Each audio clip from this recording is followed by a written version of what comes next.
Hello everyone, welcome back to Trophy Travel Experiences. Today I'm doing a review of the Qatar Airways first class experience.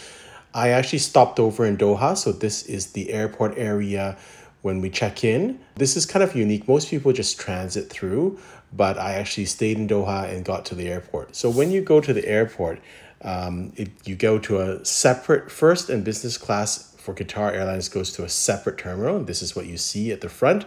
The business class people go to the left-hand side and the first class go to the right-hand side. So just my first general comments, it should have a big wow experience, but what happened is, and they have porters that greet you at the door, but they were kind of lazy, in fact. They were not really up to speed. You know, when you see it on Crazy Rich Asians, these people kind of approach you. No, these guys were just kind of laid back, casual. And so it wasn't a wow experience. When we got there, the person kind of assumed I spoke Mandarin, so he started to speak Mandarin to him. And I told him, listen, I don't speak Mandarin.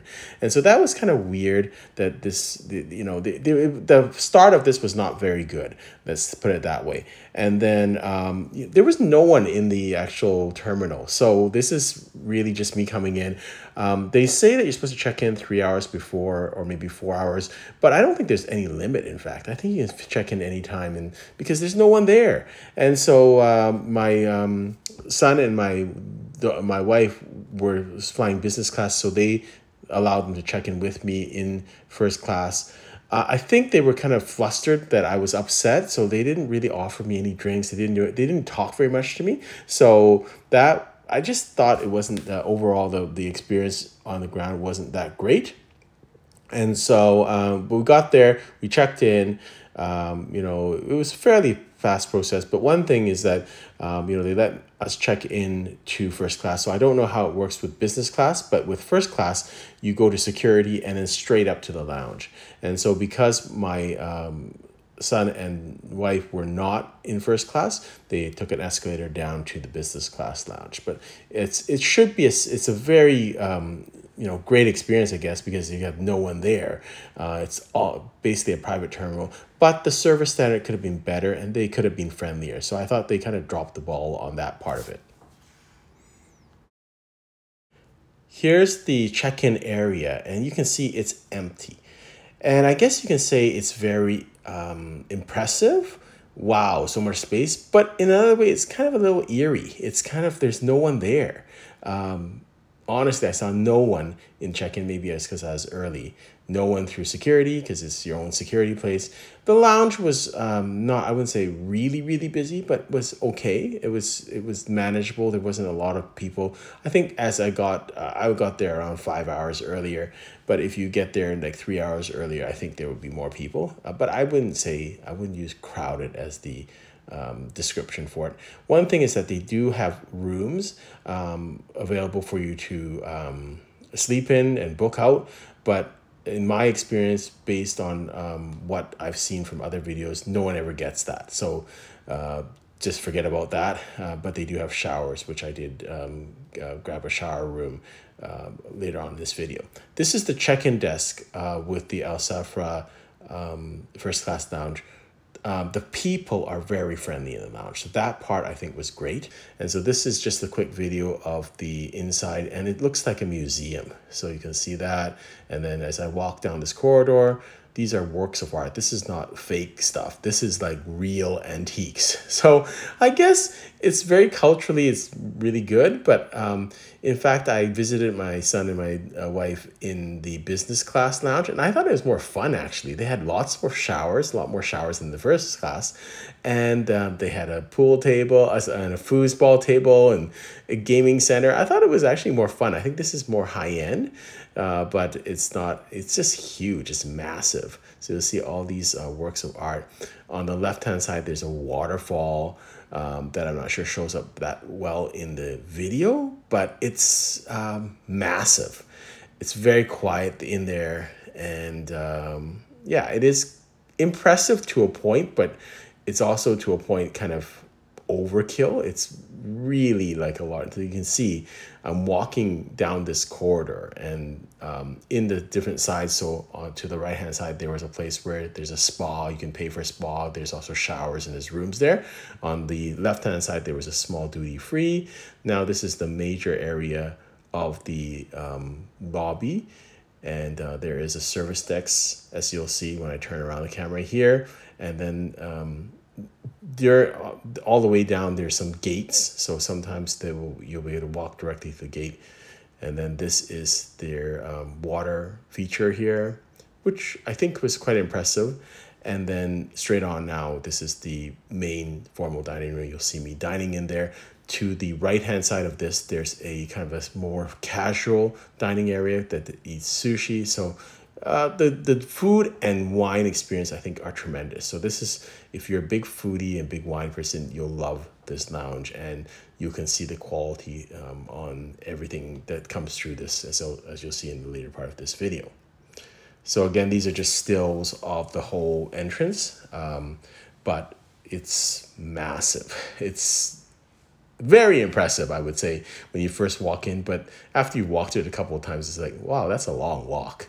So, you know, I thought it was, I think it's good. But you know, again, I'm not going to go and stop to look at the works of art. I guess the painting is very impressive, but after about, you know, a couple of seconds, you don't really notice it. The same thing with this water feature. Very impressive for the first 5 seconds, but you're not going to spend like 5 minutes looking at it. So I thought it was kind of laughably excessive. It's kind of like, this is so excessive. That's kind of what I was thinking through my mind. I mean, not in a bad way, but just in a very cheerful, kind of playful way. Like, wow, this is a big lounge. So I sat down in the restaurant in the first class lounge for a meal.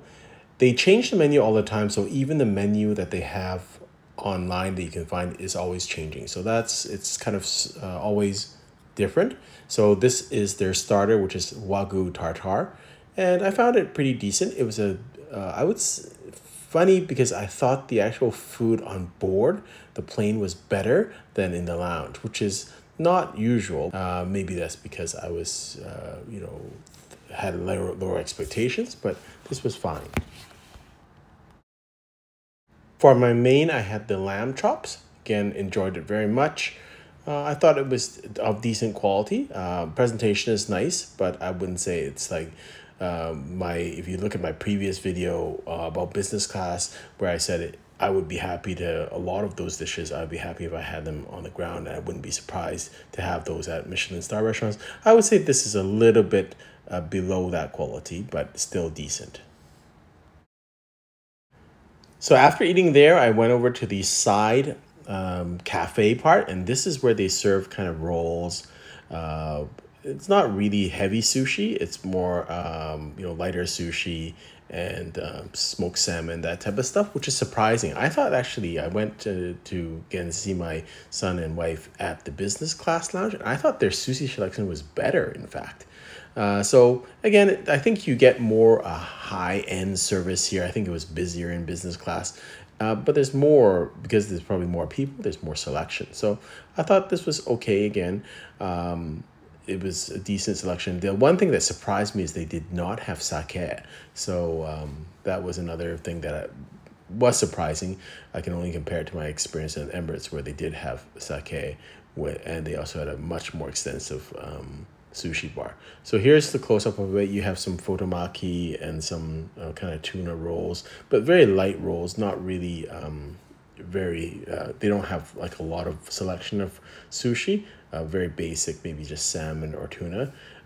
Maybe it's the client base, but yeah, nothing innovative like uni or hamachi or toro, that type of stuff. I also had a trio of smoked salmon. This was nice. And you'll understand when I get to my other video about my flight on first class, why I didn't eat so much. You already ate essentially a whole meal in first class.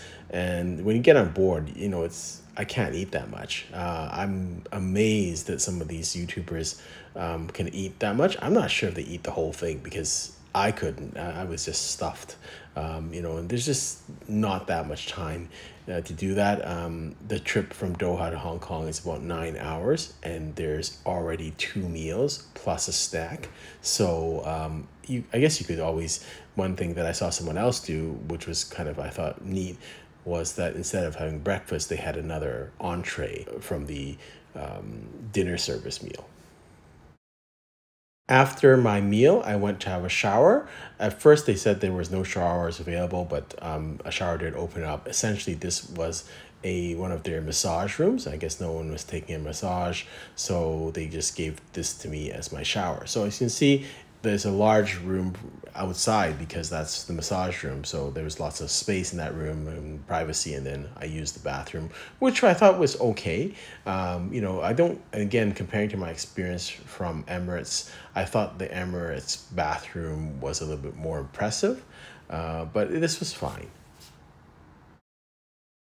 And this is the other side of the bathroom with amenities. So you know, I use the comb to comb my hair. I use the toothbrush to brush my teeth. So that was there was enough amenities there, but I wouldn't say very high end. Um, and I guess I was happy. I got there around 5 hours. I was gonna originally go there maybe 8 or 9 hours beforehand to really enjoy everything. But in hindsight, 5 hours was enough in this lounge to me. Like, of course, there's great food, but I'm not gonna eat 2 meals there. But in fact, I thought the business class lounge was more fun. They now have two business class lounges in Doha, the main one and then one called the Garden. So I would have liked to check out both. And I just thought it was more, there's more things to do there. It was more happening. It's more crowded, obviously. I also afterwards then just used the business center to work a little bit. So they have these individual offices with Apple computers. So it's pretty nifty. The only thing is that there's no doors to these cubicles. So like if the person next door was talking on the phone, you can hear them. And so that was a little bit, you know, not as good. Because you know the sound really carries, but all in all, very very good experience. It's massive. It's very hard to complain about anything about this type of thing, but you know, I would say I was more impressed with the food and the whole lounge experience with Emirates. This was, I think, maybe bigger, but you know, a lot of the stuff was not. It was more just for eye candy, which is great for a couple of seconds. It was obviously a nice experience, but you know, I think the overall experience is Emirates, the first class, is better in the lounge area. Hope you've enjoyed this video. Until next time, safe travels.